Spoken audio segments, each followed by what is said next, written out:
The yarn slipped through Zara Mitchell's fingers like water, her needles clicking in a steady rhythm that had become as natural as breathing. And she didn't notice the man in the expensive suit watching her from across the community center, until his shadow fell across her growing blanket. She looked up, startled by the interruption, and found herself staring into deep green eyes that belonged to a face she vaguely recognized from somewhere she couldn't quite place. He was tall, broad-shouldered, with dark hair that looked like he'd run his hands through it one too many times today. The suit he wore probably cost more than her rent for 3 months. "I'm sorry to interrupt," he said, his voice low and genuine. "But I've been watching you for the past 10 minutes, and I have to ask, what are you making?" Zara glanced down at the thick blue and gray blankets spread across her lap. "Blankets for the homeless shelter downtown. They're always short on supplies when winter hits." The man's expression shifted, something softening in those sharp features. "That's incredible." He paused, seeming to wrestle with something internally before gesturing to the empty chair beside her. "Would you mind if I sat down?" She should have said no. She had 3 more blankets to finish before the donation drive next week, and she'd already lost 2 evenings to double shifts at the diner where she waitressed. But something about his earnest expression made her nod. "I'm Xander Sinclair," he said as he settled into the plastic chair, which looked ridiculous beneath someone who clearly belonged in leather executive seats. The name hit her like a splash of cold water. Xander Sinclair. The Xander Sinclair. Owner of Sinclair Industries, the manufacturing empire that had revolutionized sustainable production methods and employed half the city. His face had been on the cover of Business Weekly just last month. "Zara Mitchell," she managed, trying not to let her shock show. "And you're a billionaire sitting in a community center on a Tuesday evening because—" A smile tugged at the corner of his mouth. "Because I saw someone doing something meaningful, and I realized I don't know how to do anything with my hands except sign checks and shake hands at board meetings." He looked at the blanket again, then at her needles. "Would you teach me?" Zara blinked. "Teach you to knit?" "Yes. You want to learn to knit, you, Xander Sinclair? Is that so hard to believe?" She studied him for a long moment, searching for the punchline, the hidden camera, something that would make this absurd situation make sense. But his expression remained open, almost vulnerable in a way that didn't match the powerful image she'd seen in magazines.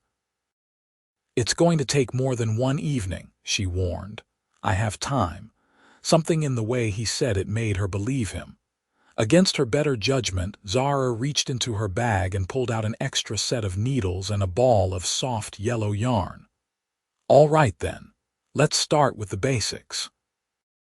His hands were large, strong, and completely clumsy with the needles.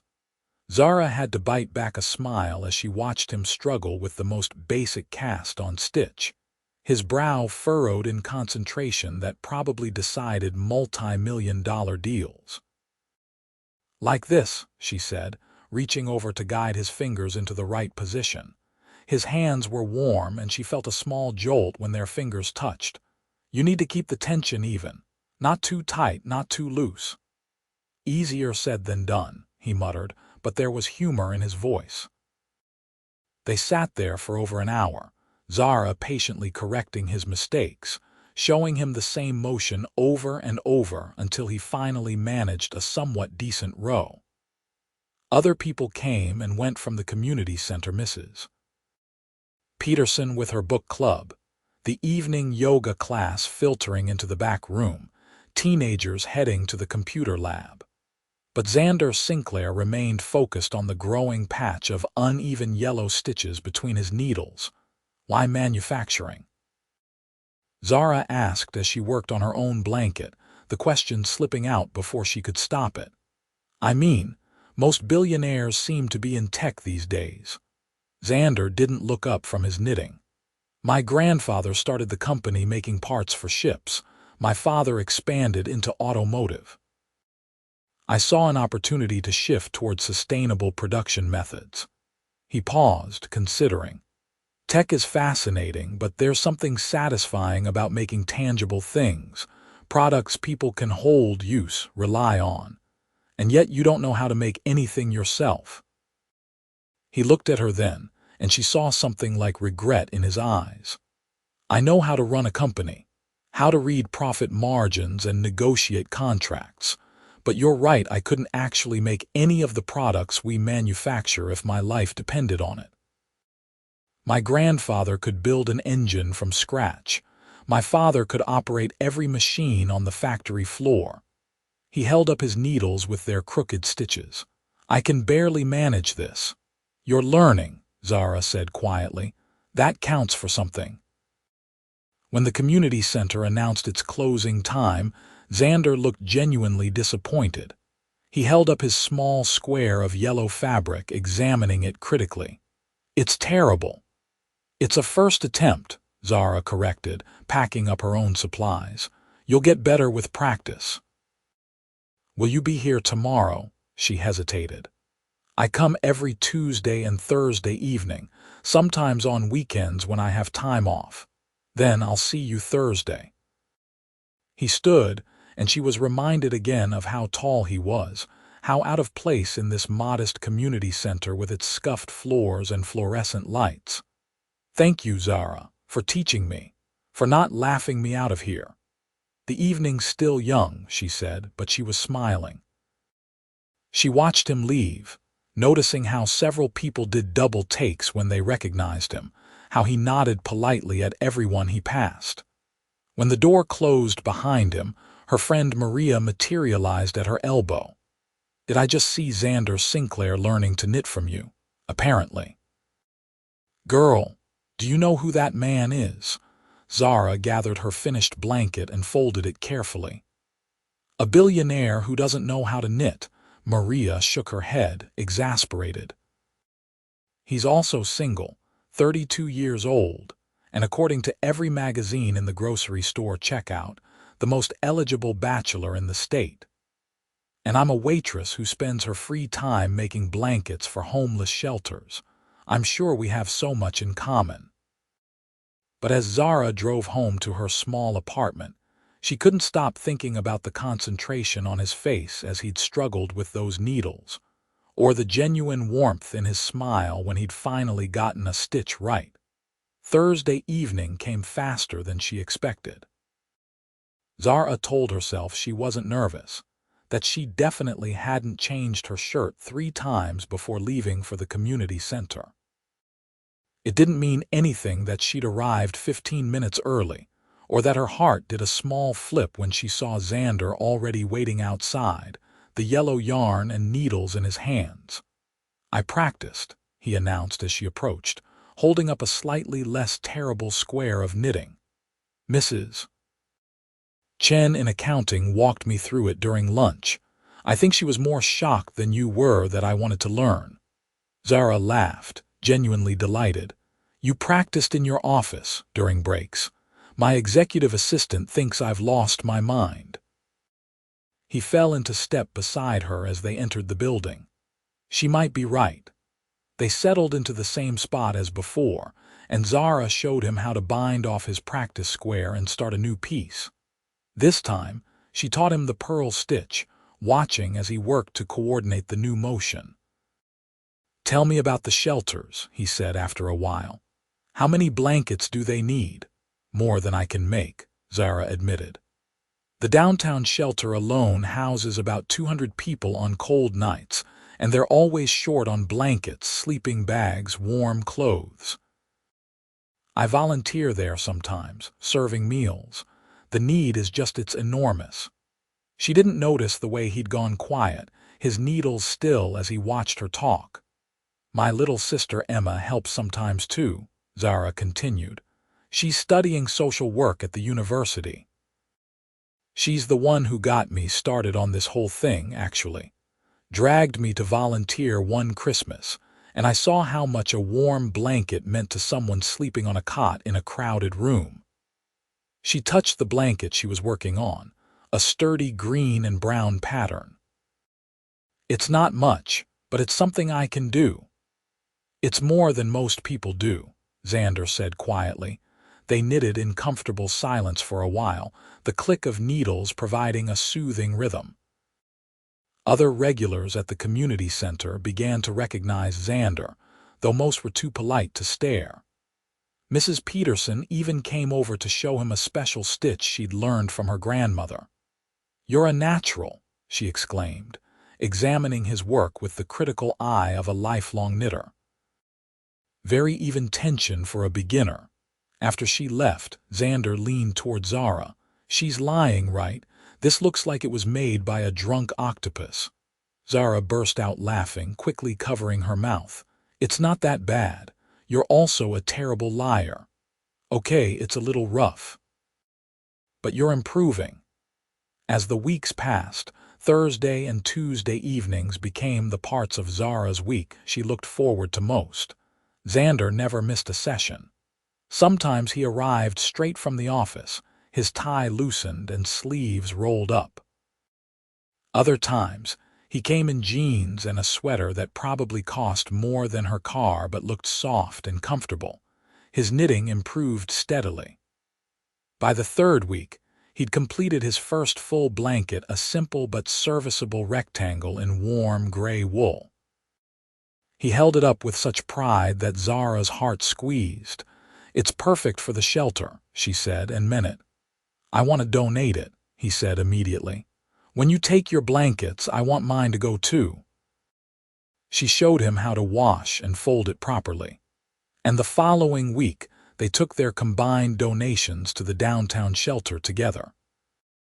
Zara drove because she knew the way, and she tried not to think about how strange it was to have Xander Sinclair sitting in her ancient Honda Civic, his knees nearly touching the dashboard. The shelter director, Marcus, nearly dropped his clipboard when he saw Xander. "Mr. Sinclair." "What are you? Welcome. I'm here to donate some blankets," Xander said simply, holding up his contribution along with Zara's. "She taught me how to make them." Marcus looked between them, clearly trying to process this information, then broke into a wide smile. "Well, the folks here are going to be thrilled. Come on, I'll show you around." Zara had been to the shelter dozens of times, but seeing it through Xander's eyes was different. She watched him take in the rows of cots, the tired faces, the children doing homework at scattered tables. He stopped to talk to several residents, listening intently to their stories, and she noticed he didn't have that usual discomfort many wealthy people showed in places like this. He seemed genuinely present, genuinely interested. "This is James," Marcus said, introducing them to an older man with weathered hands and kind eyes. "He's been with us for about 3 months, working on getting back on his feet." "Used to be a mechanic," James said, shaking Xander's hand firmly. "Lost my job when the shop closed, lost my apartment soon after, but I've got an interview next week at a garage across town." "Good luck," Xander said warmly. Then, after a pause, "If it doesn't work out, Sinclair Industries is always looking for people with mechanical skills. Here's my card. Call if you need a reference or if you want to talk about opportunities." James stared at the business card like it was made of gold. "I thank you, sir." As they left the shelter, Zara was quiet. Xander glanced at her as they reached her car. "You're upset." "I'm not upset. You're something." She unlocked the car but didn't get in. "That was kind, what you did for James, but I worry," she struggled to find the right words. "Sometimes when wealthy people swoop in and try to solve problems, they don't understand the complexity, the systemic issues. It can feel like putting a band-aid on a bullet wound." "You're right," Xander said, surprising her. "I can give James a job, but that doesn't fix affordable housing shortages or address mental health resources or solve the hundreds of other factors that lead to homelessness." He leaned against the car beside her. "But does that mean I shouldn't give him a job?" "No," Zara admitted. I don't want this to be some project for you. These are real people with real problems, and they'll still be here when knitting stops being your interesting hobby. She expected him to get defensive, maybe angry. Instead, he nodded slowly. I understand why you'd worry about that. I've seen enough shallow charity work in my circles to recognize the pattern. He met her eyes directly. But I'm not going anywhere, Zara. I'm here because you showed me something I was missing from my life. Something real and meaningful. Not because it's trendy or interesting, but because it matters. Her breath caught at the intensity in his gaze. The moment stretched between them, charged with something she wasn't ready to name. Okay, she said softly. I believe you. Good. He smiled then, that genuine smile that transformed his whole face. Because I signed us up to teach a knitting workshop at the community center next month. You what? Mrs. Peterson suggested it. Apparently, several people have been asking about learning after seeing us there every week. I figured we could teach them to make blankets for the shelter. Build a whole group of donors. Zara shook her head, but she was smiling. You're assuming I'll say yes. I'm hoping you'll say yes. You're lucky I like the idea. Does that mean you like me too? The question was light, teasing, but there was something underneath it that made her heart race. The jury's still out on that, she lied, and his laugh followed her into the car. The knitting workshop was scheduled for a Saturday afternoon, which meant Zara had to switch shifts at the diner with her coworker. She arrived at the community center early to set up, only to find Xander already there with enough yarn and needles to supply a small army. Did you buy out a craft store? She asked, staring at the mountain of supplies. 3, actually. I wanted to make sure we had enough. He started arranging the materials on the tables. I also ordered pizza for everyone and made a donation to the community center to cover the room rental for future workshops. Xander, I know, he said quickly. I'm being the wealthy guy who throws money at things. But I'm also being the practical guy who knows that people learn better when they're fed and that the community center needs funding. Is that okay? She softened. Yes, that's okay, thank you. 23 people showed up for the workshop. 23 people of all ages and backgrounds, all wanting to learn how to knit blankets for shelters. Zara felt overwhelmed looking at them all, but Xander touched her shoulder gently. We've got this, he murmured. Besides, Mrs. Peterson volunteered to help. They split into smaller groups, and Zara found her rhythm teaching the basic stitches, correcting tensions, encouraging shaky first attempts. Across the room, she could hear Xander patiently walking a teenage boy through casting on, his deep voice calm and encouraging. My foster mom used to knit, the boy said quietly. Before she got sick, I thought maybe if I learned I could make her something. Xander's expression gentled. She's going to love whatever you make. The fact that you put time and care into it, that's what matters. Zara's throat tightened. She turned back to her own group, but her awareness of Xander never fully left. She noticed how he remembered everyone's names, how he celebrated each small success, how naturally he connected with people, despite the enormous wealth gap that separated him from nearly everyone in the room. When the workshop ended and people began to leave, many of them signed up for the next session. The teenage boy, whose name was Caleb, lingered until most everyone had gone. Mr. Sinclair, he said hesitantly, I was wondering, do you ever need help at your company? Like I'm still in school, but I'm looking for part-time work. I'm good with my hands and I learn fast. How old are you, Caleb? 17. Almost 18. Xander pulled out his phone. Give me your number. We have a youth apprenticeship program that might be perfect for you. Paid position, flexible hours around school, skills training. I'll have my HR director reach out next week. After Caleb left, practically floating, Zara helped Xander clean up. You made that kid's day, maybe his year. He reminded me of myself at that age, Xander said, packing away the leftover yarn. Not the circumstances. I grew up with every privilege but the need to prove myself, to be useful. My grandfather gave me that chance at his company. It changed my life. Tell me about your grandfather. They finished cleaning and ended up sitting in the empty room, the late afternoon sun streaming through the windows. Xander leaned back in his chair, a distant look in his eyes. William Sinclair. He started with nothing, built everything through sheer determination and innovation. By the time I was born, he was already successful, but he never forgot where he came from. Xander smiled at the memory. He used to take me to the factory floor every Saturday, taught me how every machine worked, introduced me to every employee by name. He'd say, "These people are the real heart of this company, Xander. Never forget that. You miss him."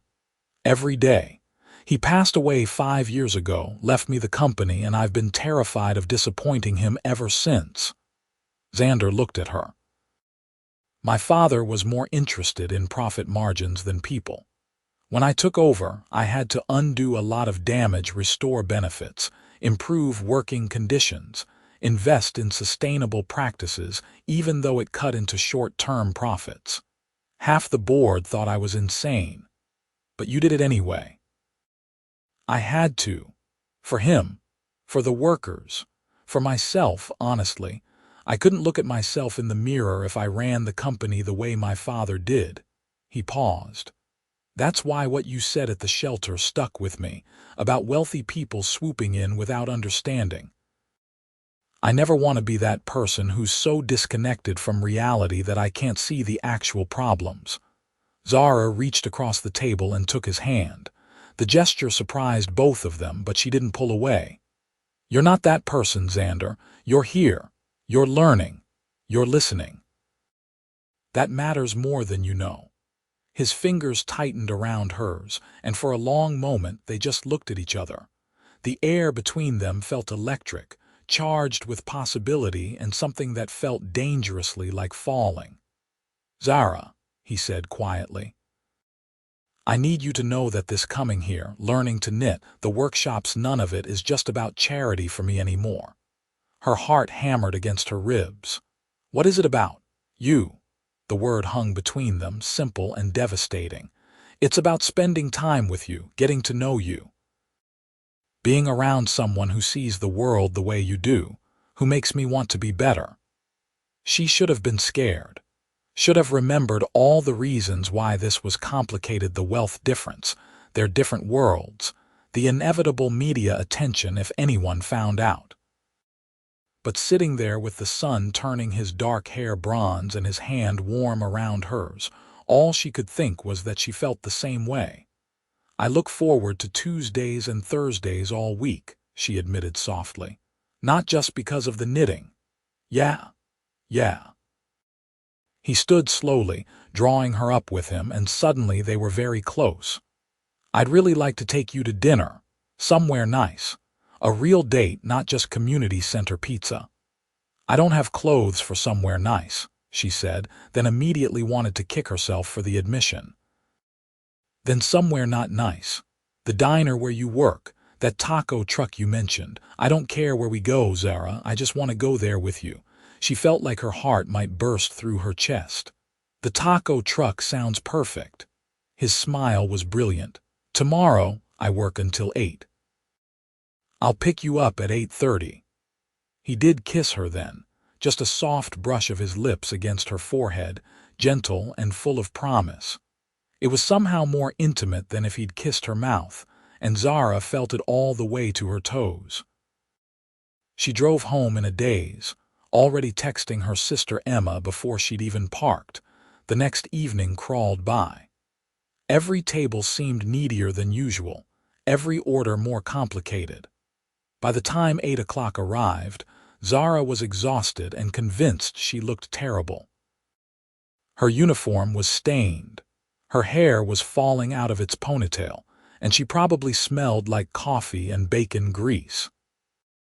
But when she walked out of the diner and saw Xander waiting by his car, a surprisingly modest sedan, rather than the flashy sports car she'd half expected, none of that seemed to matter. He looked at her like she was the most beautiful thing he'd ever seen. "Rough shift?" he asked as she approached. "You could say that. I'm a mess." "You're beautiful." She rolled her eyes, but she was smiling. "You're biased." "Completely," he agreed cheerfully. "Want to stop by your place so you can change. We have all evening."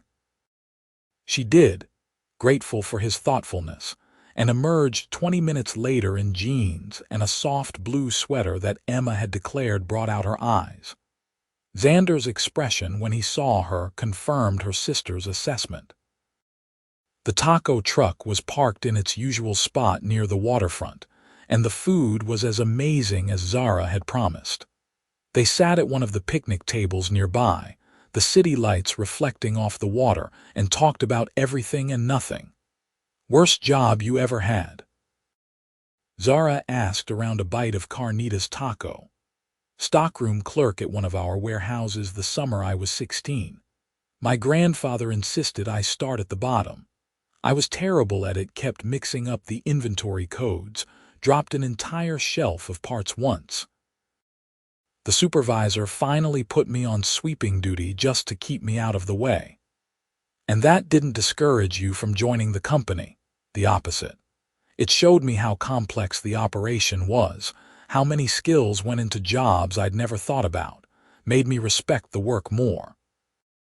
He took a sip of his drink. "Your turn." "Worst job?" "Telemarketer for 3 months during college. I quit after an old man cried on the phone because he was lonely and I was the only person who'd talk to him all day. I couldn't keep calling people to sell them things they didn't need." "That's why you became a waitress." "That's why I became a lot of things. I like jobs where I can see the direct impact of what I'm doing. Serving someone a good meal, making blankets that keep people warm. Small things, but real." Xander reached across the table and laced his fingers through hers. "They're not small, Zara. They're everything." They talked until the taco truck closed, then walked along the waterfront until the night air turned cold. Xander draped his jacket over her shoulders without asking, and she burrowed into the warmth that smelled like him, something clean and expensive but not overwhelming. "I should tell you something," Xander said as they walked, "about what dating me might mean." "Is this the billionaire warning speech? Kind of." He looked uncomfortable. "The media pays attention to my personal life. Not obsessively, but enough that if we're seen together regularly, there will be photos, articles, speculation. People will Google you, dig into your background, probably say unflattering things because that's what they do." Zara's stomach tightened. "That sounds awful." "It is. And I'll understand if it's too much, if you want to keep this quiet or slow down or Xander." She stopped walking and turned to face him.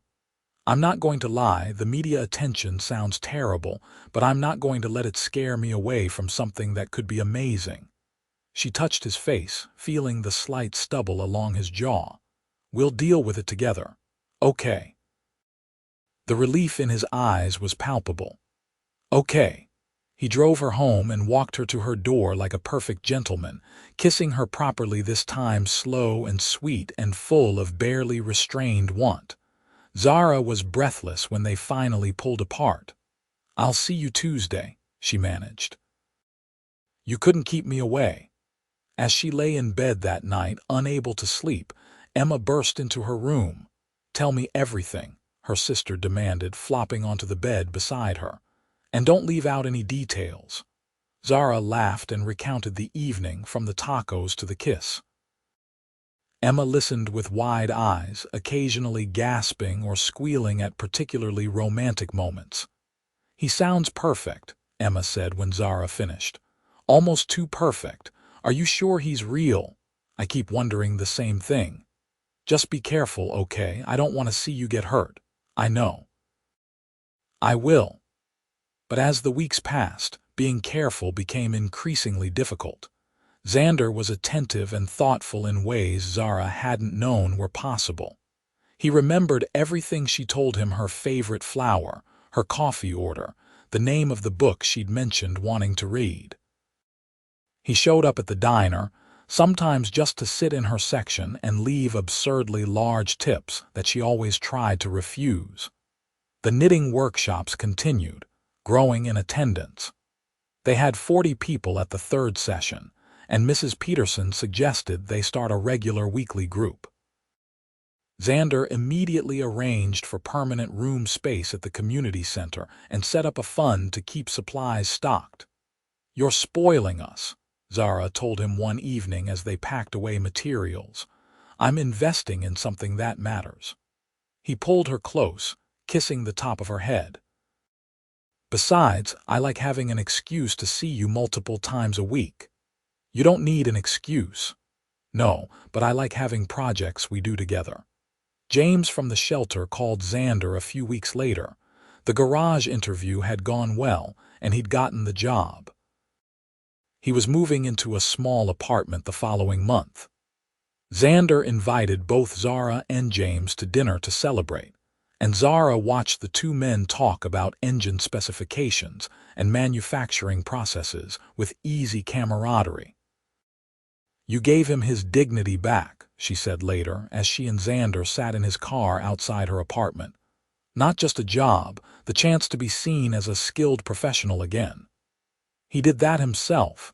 I just opened a door. You're too modest, and you're too generous with your praise."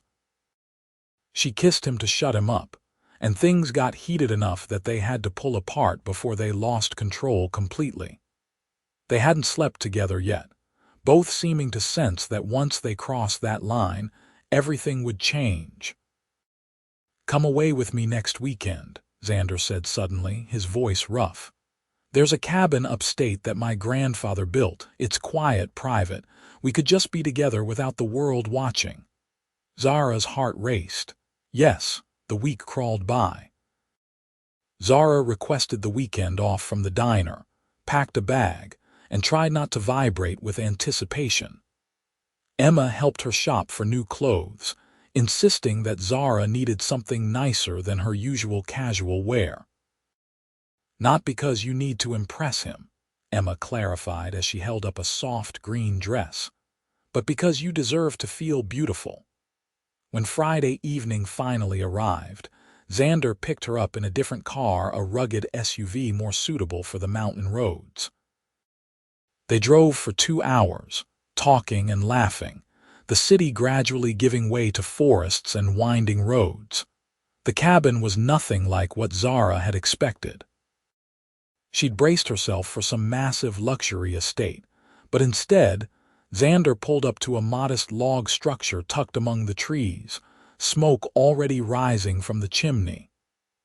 "I had the caretaker light the fire and stock the kitchen," Xander explained as he grabbed their bags. "But otherwise, it's just us. No staff, no service, just peace and quiet." Inside, the cabin was cozy and warm, with comfortable furniture and walls lined with bookshelves.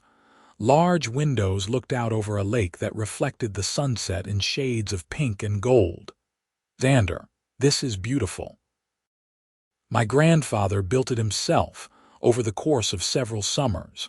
He'd come here when things at the company got stressful, taught himself carpentry from books." Xander set down their bags and came to stand beside her at the window. "I haven't brought anyone here before.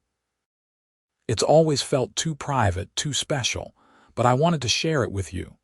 She turned in his arms, seeing the vulnerability in his face. "Thank you for trusting me with it."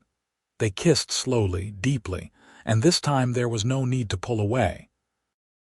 Xander lifted her easily, carrying her toward the bedroom, and Zara had one coherent thought: that she was completely, irrevocably falling in love with this man. The weekend passed in a haze of intimacy and discovery. They made love, cooked meals together, hiked around the lake, and spent long hours just talking. Zara learned that Xander played piano, that he'd wanted to be an architect as a kid. that he still felt guilty about the years he'd spent trying to please his demanding father instead of following his grandfather's example. "I wasted so much time," he said as they sat on the dock, his arm around her shoulders, "chasing approval that was never going to come, trying to be someone I wasn't. You found your way eventually. That's what matters. I found you. That's what matters." On Sunday evening, as they reluctantly packed to leave, Xander pulled something from his pocket. "I made you something," he said, almost shyly, and handed her a small knitted square in shades of blue and green. Zara examined it closely. The stitches were even, the pattern deliberate, a simple but lovely design. "You made this. When?" "Late at night when I couldn't sleep because I was thinking about you, which was most nights, honestly." He rubbed the back of his neck. "It's not a blanket or anything useful. Just something to show you that you taught me more than knitting. You taught me how to create something meaningful with my own hands, how to slow down and pay attention, how to care about things that matter." She threw her arms around him, the knitted square clutched in her hand. "I love it." "I love," she stopped, the words catching in her throat. "Say it," he whispered against her hair. "I love you." She felt him smile. "I love you too, so much it terrifies me." The drive back to the city felt too short. Reality waited for them there, their different lives, the inevitable complications. But Zara felt grounded in a way she hadn't before, certain of what they had together. That certainty was tested 2 days later when photos appeared online. Someone had caught them leaving the community center together, Xander's arm around her waist, both of them laughing at something. The headline read, "Billionaire's New Romance. Sinclair slums it with waitress." Zara stared at her phone in the diner's break room, feeling sick. The article was cruel, speculating about whether she was after his money, whether he was going through some kind of crisis, whether their relationship was real or a publicity stunt. Her phone rang. "Xander, I'm so sorry," he said immediately. "My PR team is working on it. We're issuing a statement condemning the tone of the article, and it's fine," she interrupted, "even though it wasn't. It's not fine. They had no right to speak about you that way. Xander, you warned me this would happen. I knew what I was signing up for." Knowing intellectually and experiencing it are different things. He paused. "I'm coming to see you." "Where are you?" "I'm at work. I have 4 more hours on my shift. Then I'll be there when you finish." He was, sitting in his usual booth, and the sight of him made something in Zara's chest unclench. She slid into the seat across from him, exhausted. "Everyone's been staring at me all day," she said quietly. "Some customers even asked for pictures to sell to gossip sites. My manager had to kick someone out." Xander's jaw tightened. "I'll hire security, someone discreet who can. No, I don't want to live like that." "Then what do you want?" She met his eyes. "I want us to keep being us. I want to go to the community center on Tuesdays and Thursdays. I want to teach knitting workshops and make blankets and not let these people change how we live our lives." "You're sure?" "I'm sure about you. That's all I need to be sure about." They went public after that, not with some official announcement, but simply by continuing to live their lives. Xander accompanied Zara to volunteer at the shelter, and yes, media showed up, but they also brought attention to the shelter's needs. Donations poured in. More volunteers signed up. "Maybe this media attention isn't entirely terrible," Marcus told them during one shift. "We've had more support in the past 2 weeks than in the previous 2 years." The knitting group grew to over 60 regular attendees. They started filling entire donation bins with blankets for various shelters and homeless services across the city. Caleb, the teenager from their first workshop, brought his foster mother to meet them. She was frail from illness but beaming with pride. "He made me 6 blankets," she said, tears in her eyes. "My beautiful boy." Xander's board of directors were less thrilled about his new public image. He came from a meeting one evening looking tense, and Zara immediately knew something was wrong. "They think I'm damaging the company brand," he said as they walked through a park near her apartment. "Dating you, doing charity work, being photographed at homeless shelters instead of industry galas. Half of them want me to step back from public-facing roles." Fear clutched at Zara's heart. "And what do you want? You, the work we're doing, a life that means something." He stopped walking and took both her hands. "But I need to ask, is this what you want? Really? Because it's only going to get more intense. My birthday gala is next month, and I want you there with me. That means photographers, questions, scrutiny. My family will be there, including my father, who is going to have opinions about us." Zara thought about the past few months, the joy of teaching people to knit, the satisfaction of helping the shelter, the way her heart felt full in ways she'd never experienced. And at the center of it all, Xander. His kindness, his integrity, his willingness to learn and grow.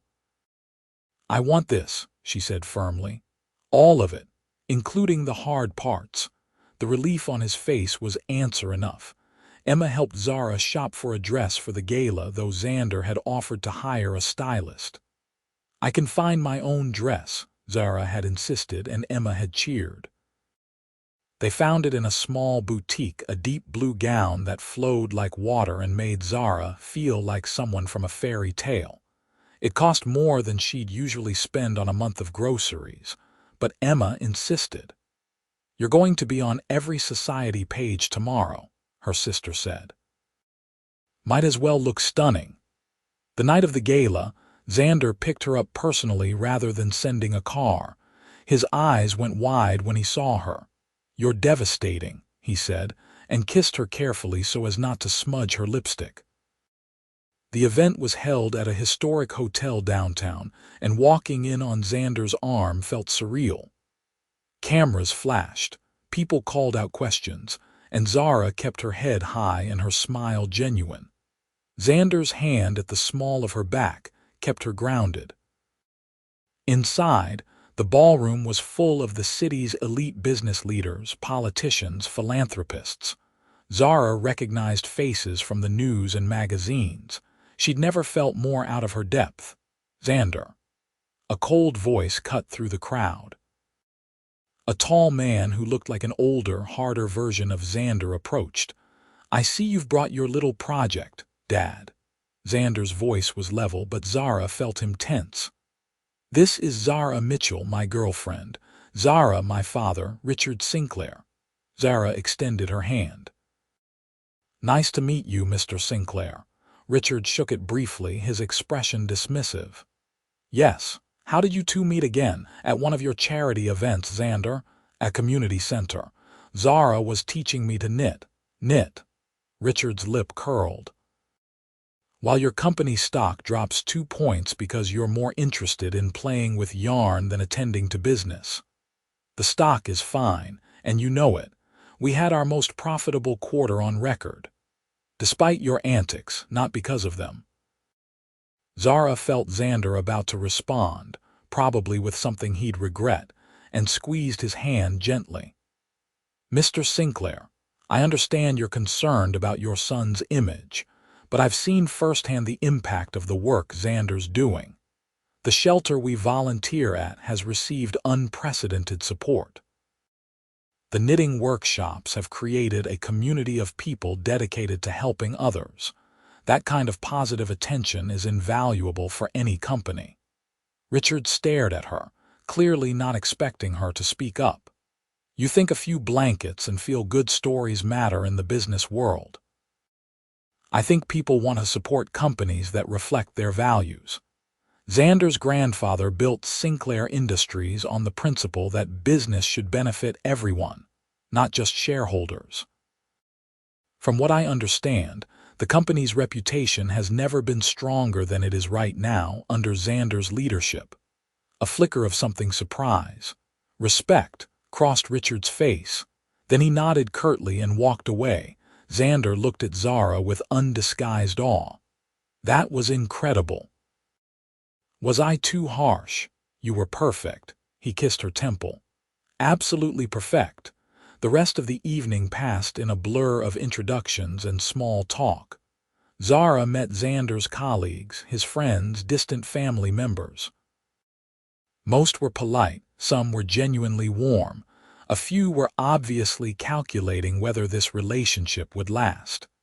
But when Xander took her onto the dance floor and pulled her close, none of that mattered. They swayed to the music, and Zara rested her head against his chest, feeling his heartbeat steady and strong. "I meant what I said," she murmured. "About your reputation being strong. You're doing important work, Xander. Don't let anyone make you doubt that." "I don't. Not anymore. You showed me what really matters." After the gala, the gossip columns were surprisingly kind. "Sinclair's girlfriend handles society scene with grace and intelligence," read one headline. Another featured photos of them dancing with the caption, "Billionaire finally finds real love. Mrs. Peterson brought the articles to Knitting Group the following Tuesday, cackling. "You two are famous. Infamous, more like," Zara said, but she was laughing. The group had become like a family. There was Miguel, a retired teacher who made blankets in elaborate patterns. Sarah, a college student who knitted between classes. David and Tom, a couple who always sat together and argued affectionately about yarn colors. And Caleb, whose foster mother had passed away the previous week. They'd all attended the funeral, and Xander had quietly set up a trust fund for Caleb's college expenses. "She would have loved seeing all of us together," Caleb said quietly during one session. "Creating things for people who need them. She always said the world needed more kindness." "Then we'll keep knitting in her honor," Mrs. Peterson declared, and everyone agreed. As fall turned to winter, the shelter's needs grew more urgent. Zara and Xander found themselves spending more time there, serving meals and distributing blankets. James, now thriving in his job, came back to volunteer regularly. "I can't forget where I was," he told Zara one evening. "But more than that, I can't forget who helped me when I needed it. Got to pay that forward." Marcus pulled Xander aside one night. "We need to expand. The demand is exceeding our capacity, and I have an opportunity to acquire the building next door, but we need funding." Xander didn't hesitate. "I'll cover it, all of it. That's a significant investment. It's worth it." But he talked to Zara about it later, wanting her input. They were at his penthouse apartment, which Zara had gradually started staying at more often. She'd brought over some of her things, clothes in his closet, her favorite mug in his kitchen. Neither of them had officially discussed her moving in, but it was happening organically. "Do you think I should do it?" Xander asked. "Fund the expansion. Why are you asking me?"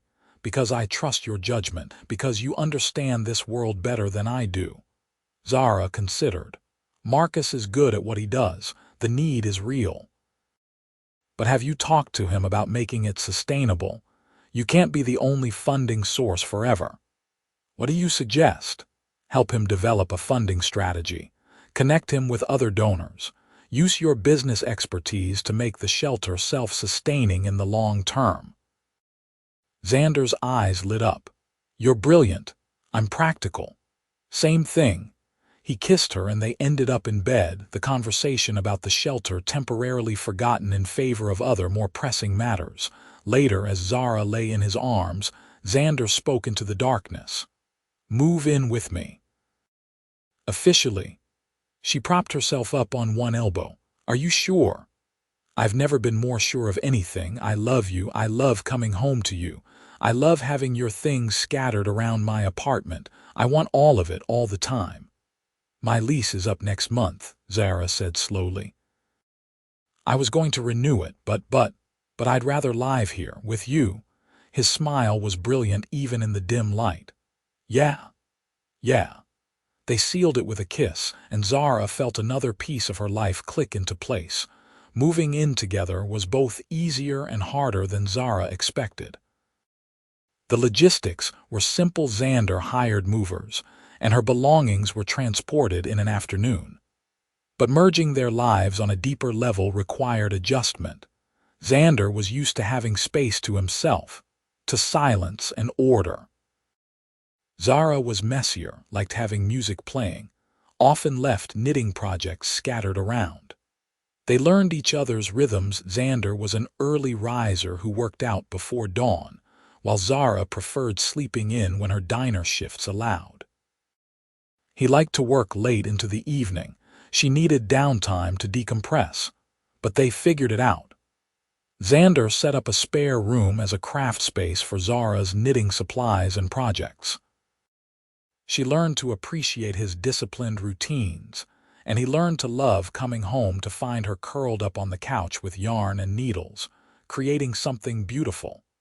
Emma visited constantly, thrilled that her sister was happy but also protective. "He's good to you, right?" She'd ask regularly.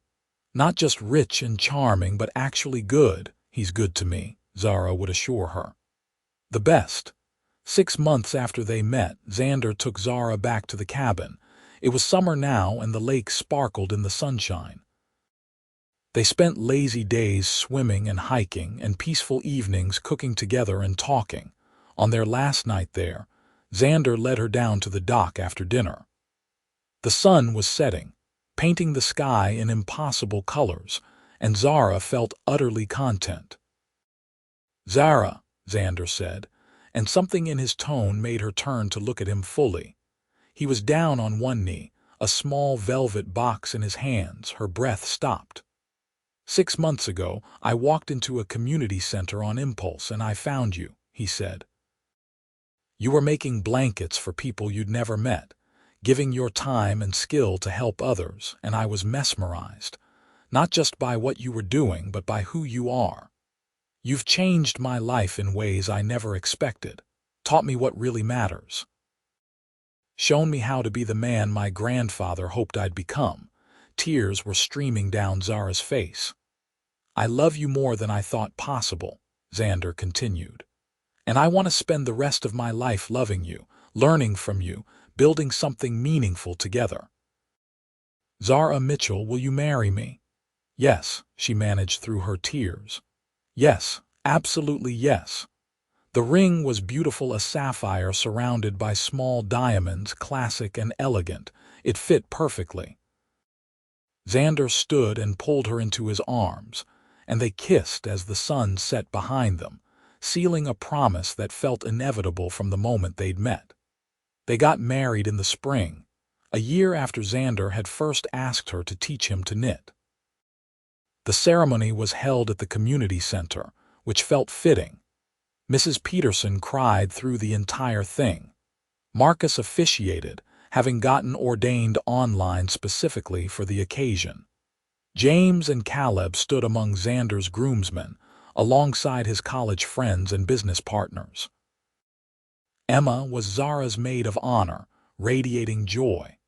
The guest list was an eclectic mix: billionaires sitting beside shelter volunteers, business executives next to the knitting group members. Zara's co-workers from the diner sat near Xander's board of directors. It should have been strange, but somehow it worked. "Only you two could make this work," Emma whispered to Zara before the ceremony began, bringing together completely different worlds and making it feel natural. Richard Sinclair even showed up, though he stood in the back and left immediately after. But the fact that he came at all felt like progress. The reception was held at the same hotel where the gala had been, but this time the ballroom was decorated with blankets, hundreds of them, made by their knitting group, hanging from the ceiling and walls in a riot of colors and patterns. It was unconventional and beautiful and perfectly them. "To Xander and Zara," Marcus toasted, "who prove that love isn't about coming from the same place, but about choosing to go to the same place together." "To knitting," Mrs. Peterson added, making everyone laugh. "The best matchmaker there is." Xander and Zara danced their first dance as husband and wife, and Zara thought about how impossible this all seemed. A year ago, she'd been a waitress making blankets alone in a community center. Now she was married to a man who made her believe in fairy tales, surrounded by a community they'd built together. "What are you thinking?" Xander murmured as they swayed. "That I'm the luckiest person alive. That's my line. We can share it." They honeymooned back at the cabin, of course. 2 weeks of uninterrupted time together, swimming in the lake, hiking the trails, making love, and planning their future. "I want to start a foundation," Xander said one morning over coffee on the deck, "focused on sustainable funding for homeless services and support programs. I'll seed it with initial capital, but the goal is to make it self-sustaining. I want you to help me run it." Zara stared at him. "Me? I don't know anything about running a foundation. You know about the work, the actual needs on the ground. You'd be the heart of it and I'd handle the business side. We'd be a team." "A foundation," she repeated, the idea taking root. "We could fund shelters across the region, provide job training programs, mental health services, all the things people need to actually get back on their feet." Exactly. They spent the rest of the honeymoon planning, their excitement building as the vision became clearer. By the time they returned to the city, they had a comprehensive plan. The Sinclair Mitchell Foundation officially launched 6 months later. Xander insisted on using both their names, wanting to make clear this was a partnership. They hired Marcus as the executive director, and Caleb came on as a part-time intern while he finished high school. The foundation started small, funding 3 shelters and 2 job training programs. But word spread quickly. Other donors got involved. Companies offered partnerships. Within a year, they were operating across 6 cities, helping thousands of people. Zara quit her job at the diner to work on the foundation full-time, though she insisted on staying involved with the knitting group. That one evening at the community center remained sacred, just her and Xander, and whoever else wanted to show up and create something with their hands.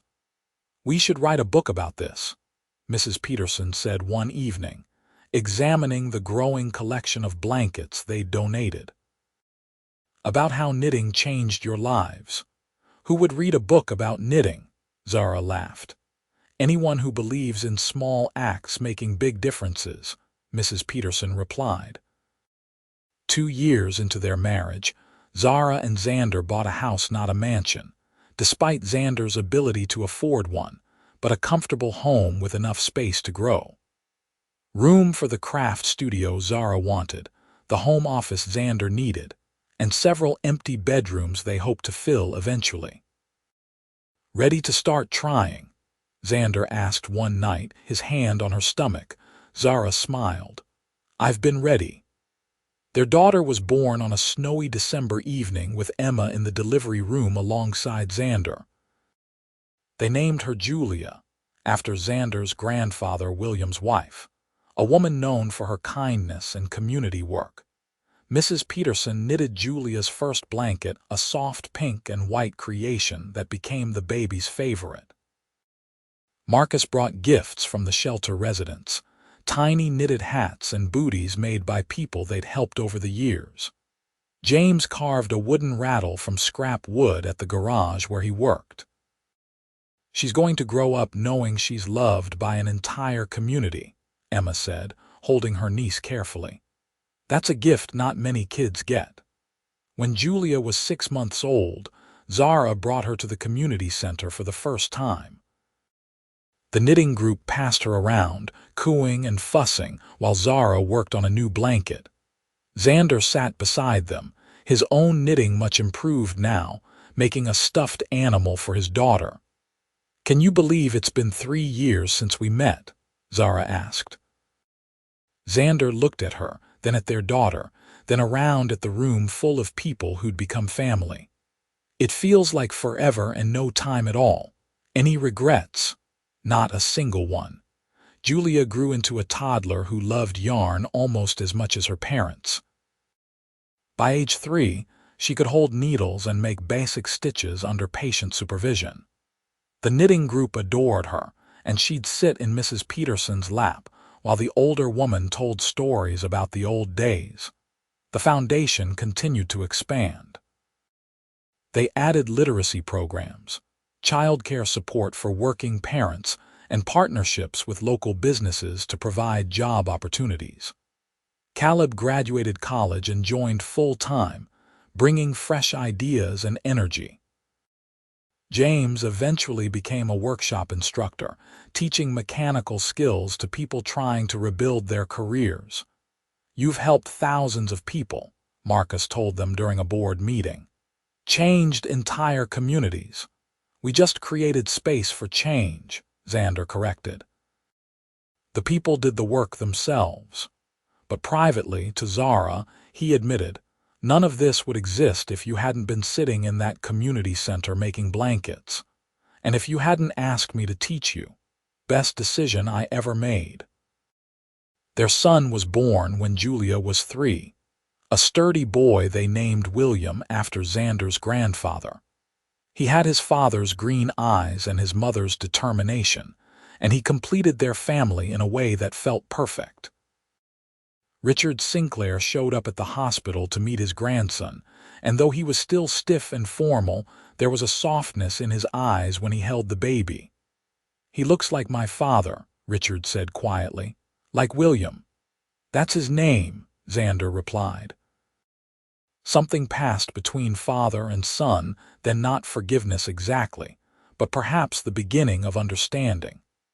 Richard visited more regularly after that, slowly building relationships with his grandchildren that he'd never managed with his own son.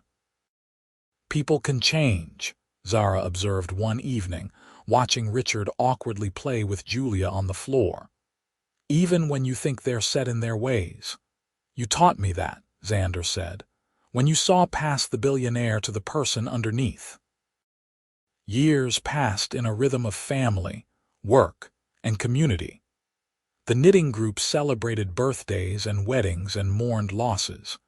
They knitted thousands upon thousands of blankets, each one a small act of love sent into the world. The foundation grew beyond what either Zara or Xander had imagined possible, but they remained hands-on, never losing sight of the real people behind the statistics. Julia entered elementary school with a blanket she'd knitted herself imperfect, but made with care to donate to her class's charity drive. William, barely old enough to hold needles, insisted on trying to knit like his big sister.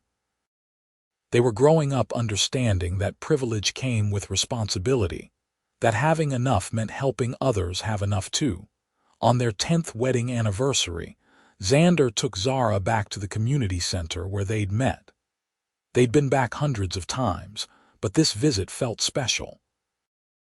Mrs. Peterson had organized a celebration with everyone whose lives they'd touched over the years. The room was packed.